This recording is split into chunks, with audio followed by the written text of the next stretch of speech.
In a world brimming with complexity, few creatures embody harmony like the honeybee. With tireless precision, she dances from bloom to bloom, each motion guided by millennia upon millennia of instinct, each act in service to the whole. And then there are the beekeepers, watchful stewards of this ancient symbiosis.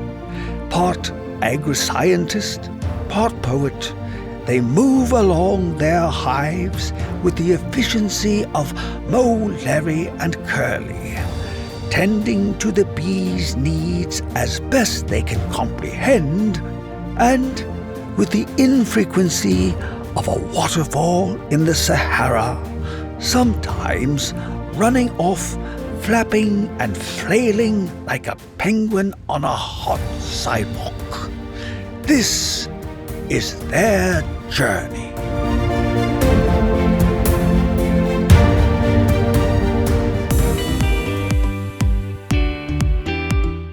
Welcome to Bee Love Beekeeping, presented by our great friends over at Man Lake. On a recent episode, I mentioned that Norroa, a new Varroa treatment, had just been approved by the EPA. I also promised that we'd get someone from Norroa on the show. Today, we'll have a conversation with product experts from GreenLight Biosciences, the makers of Narroa, to tell us all about it. First, from the Bee Love newsroom, so sorry for the bad news, Alaska beekeepers, but small hive beetles have just been confirmed for the first time in the southeastern part of your state. It's believed that the pest came in bee packages from Mississippi earlier in the year. So check your hives closely and take care of the problem before it spreads. Next, do you have any idea what regulations your state has in place for beekeeping? West Virginia and many other states have local, city, and county regulations that are just all over the place. As a solution, West Virginia's 2026 legislative session is considering a new statewide Beekeeping Rights Bill. The bill is designed to protect and support beekeeping in West Virginia by ensuring that the West Virginia Department of Agriculture remains the sole authority over apiary regulations. This bill prevents cities, towns, and counties from banning or restricting beekeeping and strengthens legal protections for beekeepers. This measure replaces two previous bills that just weren't quite doing the job. Here's why the bee bill matters. If passed, the bee bill will prevent local bans on beekeeping. Cities, towns, and counties would no longer be able to regulate or prohibit beekeeping. Similar laws exist in states like Florida, Tennessee, and Indiana, and from what I hear, they're working pretty well. The bee bill would eliminate unnecessary licensing. Local governments could not require beekeepers to obtain special licenses or permits to keep honeybees. The bee bill would strengthen legal protections for beekeepers. The bill raises the legal standard for nuisance complaints against beekeepers, making it harder for frivolous lawsuits to disrupt responsible apiary management. And lastly, if the bill passes, it earmarks funds for pollinator license plates and designates use of funds for projects related to pollinators. Good luck, West Virginia beekeepers. We're on your side. Now, let's learn all about Narroa, the promising new Varroa treatment. I'd like to welcome to the show today Eric Walgren and Adam Pachl from Narroa. Hey, good morning, guys. Morning. Actually, morning for me. I'm sure it's afternoon for you. And you guys are with GreenLight Biosciences. We're going to hear all about it today, the latest, greatest, bestest of all time Varroa treatment, which is something that, don't we wish there was a holy grail there? Yeah, it'd be nice to find that. I want to jump into it because the thing that I don't know really anything about is RNA. And your website says you're the first RNA-based treatment for Varroa mites. So whichever one of you wants to jump in, what do you mean by that? What does that do and why should we like it? RNA plays an important role in every living organism. So there's kind of a hierarchy in biology. There's DNA, RNA, and proteins. RNA is what translates the code within DNA, translates that message and tells our body what proteins to make out of that code that's within the DNA. There's several different types of RNAs. Several is kind of an understatement. What everyone is probably familiar over the last several years is mRNA, messenger RNA. What Nuroa uses ultimately is it starts as double-stranded RNA. I'm going to try not to get too into the weeds here. The double-stranded RNA in Narroa, the active ingredient is called Vatiscana, binds to the mRNA, the messenger RNA that's naturally in Varroa mites, and it blocks the message that mRNA is trying to deliver in the Varroa mite body. Because it's blocking that message, there's a specific protein in the body that does not get made. And because that protein doesn't get made, ultimately the Varroa mites are not able to lay eggs. This process is called RNA interference. It's a natural process that constantly happens in every living organism. It's how our bodies regulate themselves. It starts natural processes, it stops them. It's how cells regulate themselves. So we're using this natural process to our advantage. And because of this natural process, this time we're stopping the process of a protein being produced. And like I said, without that process, without that protein in Varroa mites, in this instance, the Varroa mites can't lay eggs. Okay, I'm going to give you a warning right now up front. Because I'm not a scientist, a lot of this I don't understand that well. So I'm going to sort of repeat some of it back to you in English, and you tell me if I get it right, Yeah, okay? that's fine. So number one, it's different than the COVID mRNA vaccines, which lots of people are nervous about right now. That's not Yep, what it is. It's correct. also not a poison, which is basically what most Varroa treatments are, is we're trying to poison one bug without poisoning the other bug, the host bug. That's correct. Okay, I'm doing good so far. Yeah, the basic takeaway is it's a birth control for Varroa mites. It's highly targeted at the Varroa mite, and we're using a natural biological process to specifically target a unique set of base pairs in the Varroa mite. So we're trying to figure out that magic equation of how to target one bug and not another, or one pest and not another non-target organism. The way we do that is through this process called RNA interference. But essentially, we're blocking messenger RNA. I love the way you put that because that's something I can understand. Birth control for Varroa. Okay. So, in fact, the Varroa is not actually going to be killed by what you have. It's not going to be able to reproduce. So, obviously, they're going to die off after a while. I'm curious, how long do Varroa live? It depends on the time of year because the trade-off between laying eggs, it takes a lot of energy. So during the brood, the season when the bees are brooding up, your queens are laying, the mites are also laying eggs. Generally, mites live for a month or so because they're laying eggs and expending a lot more energy. Overwintering, when bees are clustered up and then the mites aren't laying eggs as well, they can live for longer because they're not spending energy laying eggs. They're going to live longer over the winter, just like your winter bees can live longer. Biologically, they're a little bit different, so they'll live longer too. But during the summer, when your hive is growing and the mite population is growing with them, a month, maybe 2 months, their lifespan's a lot shorter. So, this actually works faster in summer than winter. It works whenever mites are reproducing. Yeah. All right, I think I get it. So tell me what kind of research you've done that proves how effective it is. This has been developed for 15 years now. We're the third company to work on it. The trials that we've done, we have 5 years worth of field trials with a number of different commercial beekeepers in several states, actually across several countries at this point. But in the US, we've worked with commercial beekeepers in several states using thousands of colonies, and we consistently show that applied when mite levels are low, because it doesn't kill them, it stops their population. So you want to apply it when that population is low so you can maintain that, and it will keep those populations low for up to 18 weeks. And we've done that for several years now, like I said, in several states. So in the north, like Idaho, North Dakota, Maine, and southern states like Florida and Georgia, and we always get the same results. There's just a really flat population growth for a few months until finally they've used up what's stored in the hive. There's nothing left to work.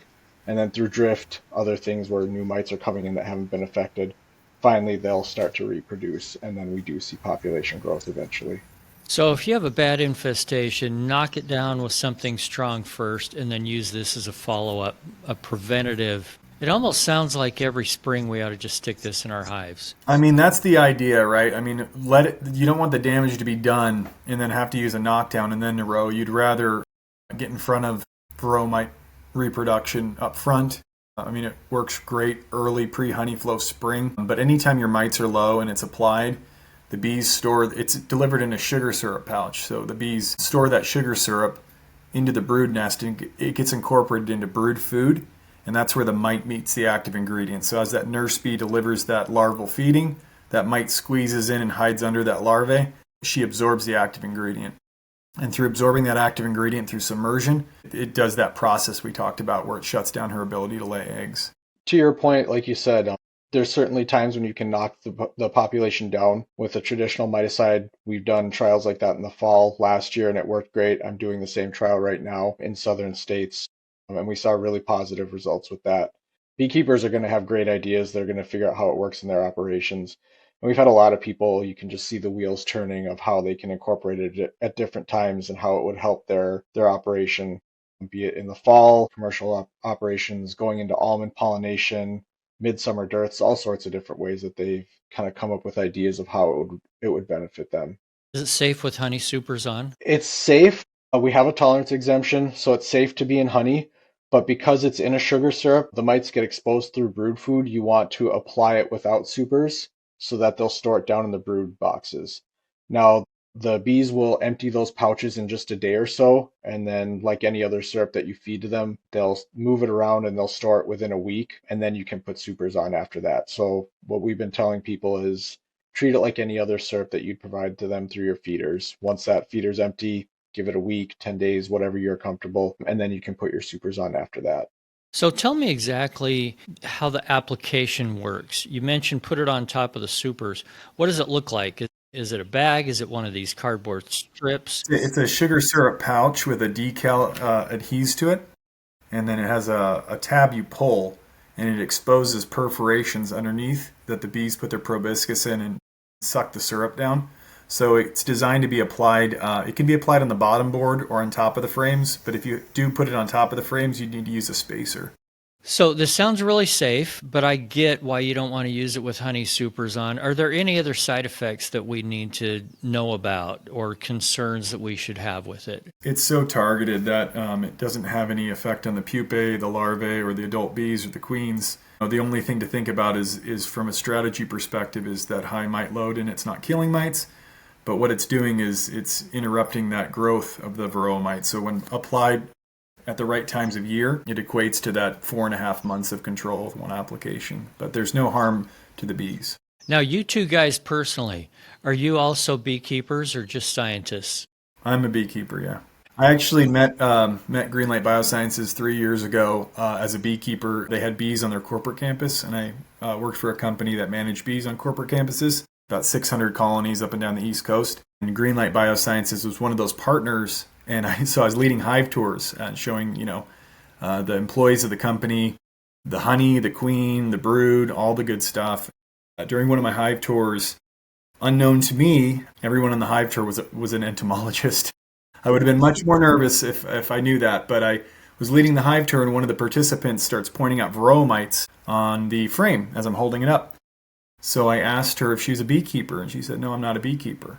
And I go, "Well, how do you know what Varroa mites are?"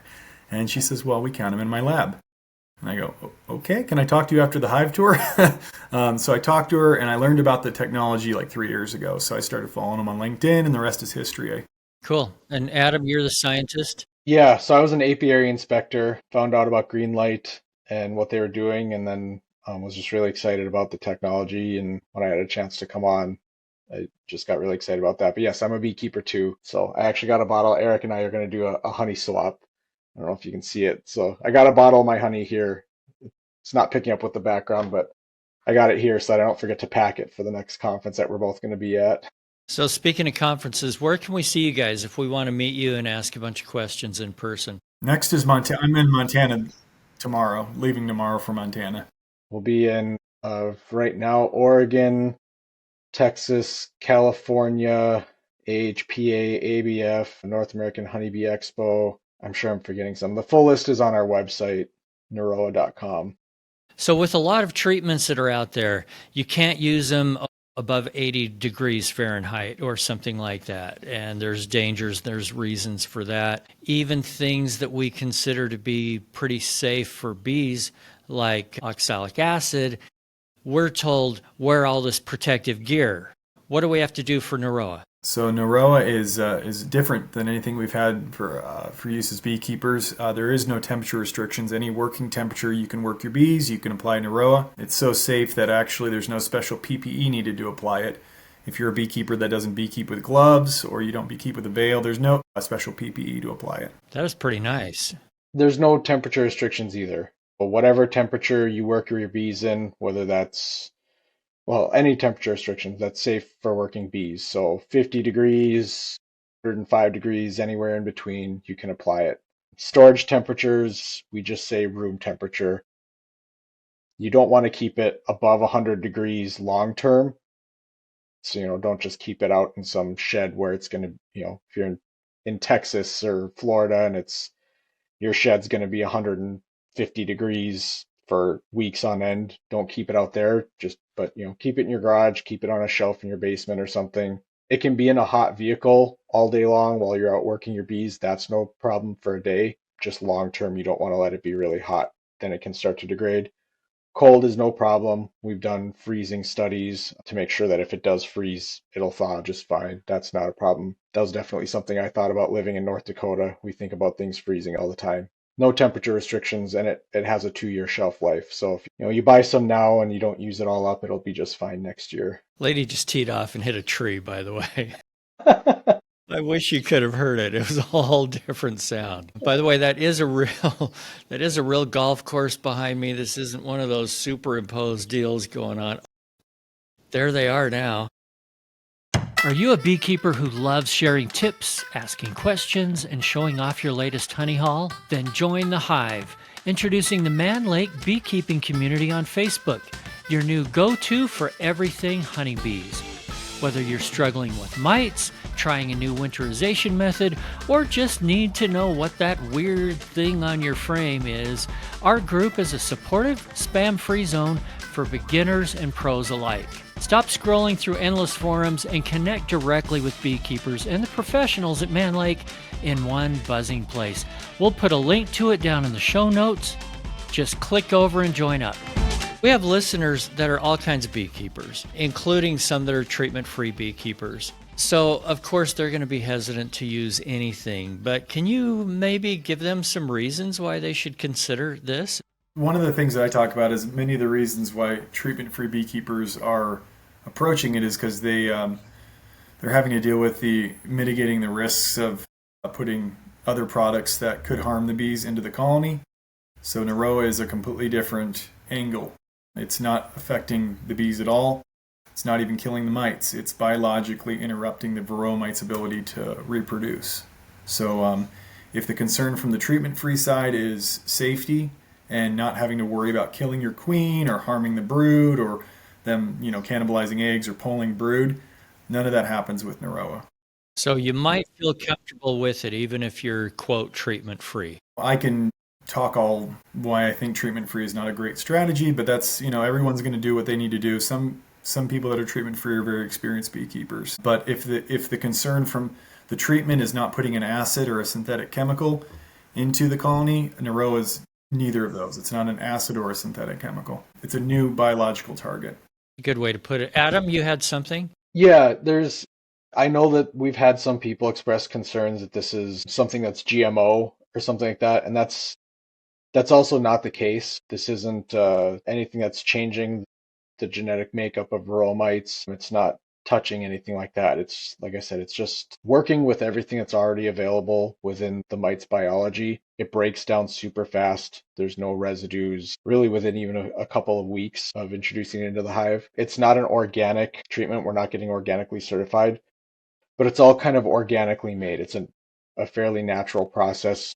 Everything's derived from yeast, basically. I can't tell you how. Chemistry is not my strong suit. But the best I can tell you is that it all originates from yeast. So we're not incorporating a whole bunch of other bacteria, a whole bunch of dangerous things as we make this. So it's all kind of yeast derived. It's like an RNA you'd find in food you eat with the unique nucleotides that target the Varroa mite. But we eat RNA every time we eat, every time we drink something. We interact with nucleotides all the time in our day-to-day activities. This is more like an RNA that you would consume as a human with the addition of a target at the Varroa mite attached to that. So, okay, there's something I didn't warn you guys of ahead of time. As beekeepers, there's something that we like to do on this show. For the guests that come on, I like to give them a chance to tell one of their most fun, wild and crazy, painful, embarrassing, or whatever beekeeping stories that they've had. Can either of you think of one? oh God, there's more. I've had so There's many. probably hundreds. Just pick one or two. I guess always one that probably the most stings I've ever taken in one single sitting was when a thunderstorm rolled in.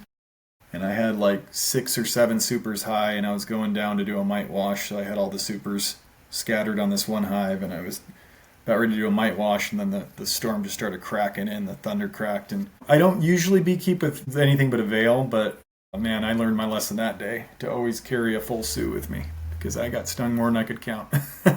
So they reacted to the storm and just went crazy on you. I did, yeah. Like, there's nothing I could do. No amount of smoke. I basically just had to run for the truck. Did you count how many stings? You know how you tell yourself stories, but I never really counted, but I always say like 100. Enough to get my heart pounding, but I don't really know exactly the number. Yeah. All right, Adam, your turn. Oh, I'm going with a happy one. I'm trying to decide which one. I've got 2 in mind. Spending a lot of time as an apiary inspector. I like to do a lot of education, outreach. I work with the local zoo, science museum, managing hives there. I've started getting my son into beekeeping. He goes out with me. You always kind of wonder how much your kids are listening to you when you're telling them stuff and how much they're just kind of nodding along and saying, okay, Dad. Last year, he was in 2nd grade last year and got to do kind of a show and tell thing. And he wanted to wear his beekeeping suit for his show and tell. That was his thing, was his beekeeping suit. And it's supposed to be like a little 5 or 10 minute thing where class gets to ask him questions about it. They show it off and that's it. So I went there to help him put it on because he kind of struggles to get his veil on himself. And it turned into a 45-minute Q&A about honeybees. Nothing about him, all about honeybees. It was like he was doing a master class on beekeeping. And these 2nd graders were asking awesome questions about honeybees and beekeeping and asking about the queen and what happens if what do you do if this happens? What about this? And the questions that they were asking and the way he was answering them, it was like, this kid's actually listening to me. And this kid's actually paying attention when we go out to the hives. And it was a proud moment as a dad and as a beekeeper. It was like, as a mentor watching someone that you've taught. It was just really cool seeing this little, at the time, 7-year-old, seeing the next generation coming up and actually paying attention, knowing what they're doing. And this little kid know what he was doing with bees. And yeah, it was really fun. That is so great. So you can edit mine out. I like that one better. We'll put them both in. We like to hear other people's pain. Yeah. We've talked about this before on the show, but I don't mind bringing it up again. Beekeeping is such a great family thing.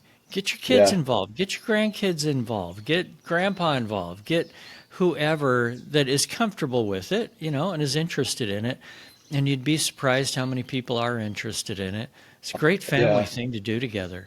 And now he likes to bring his friends with. So we got a couple kids' suits that he can bring friends. And his best friend across the street 6 months ago, any flying bug that they'd see playing outside, he'd run away screaming. We brought him with once this spring. It was the 2nd time we went out to the hives.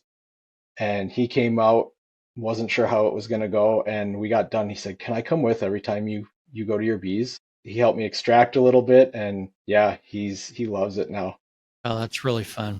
Yeah, this kid went from being terrified of any insect to, he wants to come with every time I work with bees, even if my son doesn't come with. Before I let you go, I want to talk to beginners here for a second. So if you guys would just give a little 2 or 3 minute primer on if somebody is thinking about getting into beekeeping or new at beekeeping, what is Varroa? Why should you care? And why can't you just ignore it and hope nothing will happen? So Varroa is the #1 threat to honeybee colony health. I mean, you could say worldwide, we can address the problem with the different miticides that we have. We haven't had a lot of new miticides in the last decade. If you can focus in on the number one pest of the honeybee, you have a good chance at being a successful beekeeper. And it's a little challenging because as a new beekeeper, you have to monitor for those mites, you have to test, you have to then put something in the colony. And the traditional ones that we've had for our use can be sort of intimidating because with them they have temperature restrictions, they have risks, or they're a synthetic chemical if you don't want to use any synthetic chemicals. So as a new beekeeper, if you can learn 3 things: Varroa mites, how to recognize queen events in your colony, do you have a queen in there or not, and then how to recognize and if you have enough food. I mean, you're putting yourself in a great place to be a good beekeeper. But Varroa mites being the biggest pest, and the one that we have tools at our disposal that we can actually attempt to keep our colonies healthy. In 2025, going into 2026, staying on top of it from spring all the way through. If you can just learn how to make sure that your colonies' Varroa mites are low consistently, you have a good chance at having overwinter colonies and being a successful beekeeper. Great summary. Adam? The way I like to describe it is, if you go out hiking, everyone knows, if you spend any time outdoors, what ticks are. Imagine a tick on you the size of a dinner plate. And that's what a Varroa is for a honeybee. It's the largest parasite to host relationship in the animal kingdom. And bees, when they get out of hand, can have more than one Varroa mite on them. So they're doing tremendous damage. They're really spreading diseases. So it's really important to keep them under control. One Varroa mite in a colony in February can actually turn into, we did the math, 10 or 12,000 Varroa mites by September, the way that they reproduce. So it can turn into a big problem in a relatively short amount of time. It's an insanely huge problem that people really overlook for that same reason. They think that it isn't a big problem, but one can turn into a huge problem very quickly. So yeah, learning how to recognize that is crucial. As a new beekeeper, it can also be really hard to know how to overwinter, like Eric said. So learning how to just manage resources is really important. And unless you live in places like Nova Scotia, Molokai, Kauai, Kangaroo Island in Australia, unless you're in one of those really isolated, really lucky places, you have Varroa in your hive. If you bought a package or you bought a nuke, you have Varroa already. If somehow you believe your bees do not have any mites at all, well, there are bees from other colonies, especially drones, coming around and dropping some in your hive. Don't assume that you got the good batch because it's everywhere. It just is. We have to admit it. We have to deal with it. Part of what we do on this show is give people an idea of all the different ways to deal with it. Okay? Even if you're treatment free, you're dealing with it in some ways. And if you use treatment, there's lots of different ways that you can, different things you can be comfortable with, different times of year. So do your research, and we're not going to tell you what to do. We want you to make the best decision for your bees. Be intuitive, do your research, and then do what's going to be best for them. So my other last question is Narroa available right now, and if so, where? Because I read that it was just approved by the EPA here in the States. Yeah, it was so it was registered on September 25th. Yeah, so we've only been federally registered for a few short weeks, but we've already have nearly 20 states available for purchase. And then by the time this airs, we expect some more. We even got California, which is traditionally one of the harder ones to get, but they did a thorough review and we were on a fast track with them, and it just is a testament to how safe Narroa is.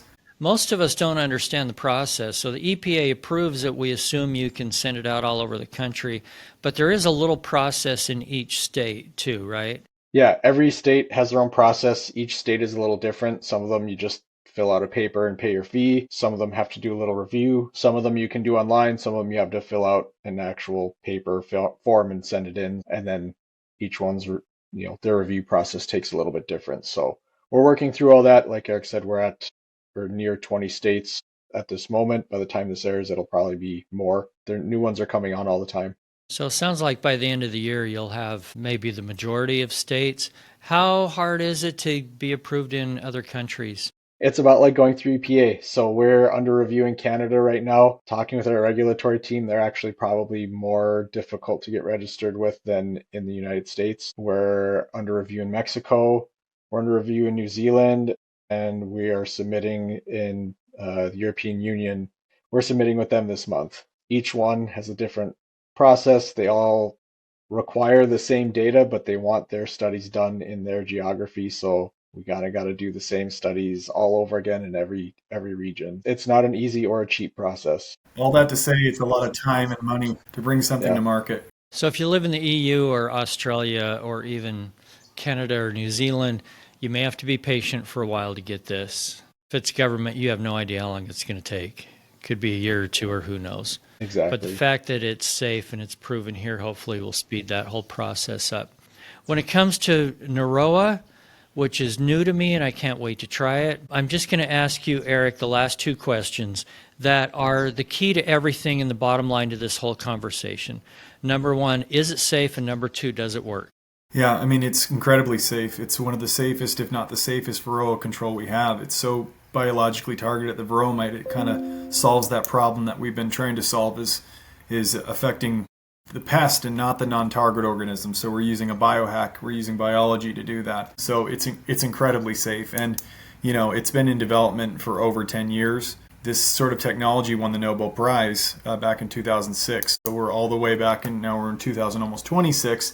We actually have products now through GreenLight Biosciences that address these pests and some of these crops, and in our case in beekeeping. So incredibly safe, incredibly effective. We saw consistent results in different geographies in the United States showing up to 4.5 months of control with a single application. And you guys are also experienced beekeepers and are telling us, yeah, you've used it, it works good. So Eric and Adam from GreenLight Biosciences with the product Nuroa, we'll stick a link down in the show notes. If anyone wants to do more homework, check out your website. It'll be there. Thanks for being with me, guys, and I'll see you in January at Nobby. Thanks for having us. Thank you. Thanks for joining us on Bee Love Beekeeping, presented by Man Lake. If you like this content, I hope you'll share it with a friend. Follow and subscribe to this podcast, and even sign up for our newsletter at beelovebeekeeping.com. Also, just a shout out to Vita Bee Health for their support. We appreciate them. Vita's Varroa control range of products includes Apistan, Apiguard, and now Varoxan, extended release oxalic acid strips. Thanks, guys. And remember, if you're not just in it for the honey or the money, you're in it for the love. See you next week.